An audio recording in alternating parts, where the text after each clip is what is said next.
Hi guys, welcome back to our YouTube channel. So in this video tutorial, I'm going to show you on how to download and install the Football Manager 2023 on PC or laptop.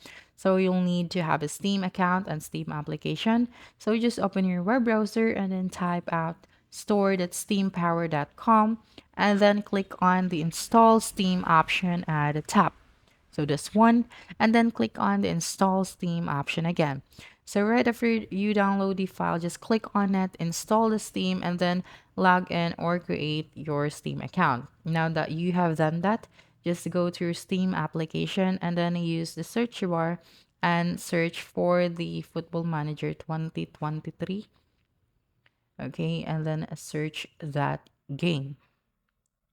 Okay, so you will then just have to click on that. Okay, so this one, and then scroll down, and then you would be able to see the price of the game, and then click on the add to cart. Okay, so you can purchase this for yourself or purchase this as a gift.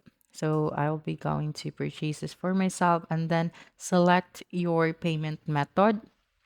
Okay, and then right after selecting your payment method, you will then just have to type out your payment information and you would be able to get the game, install it, and start playing.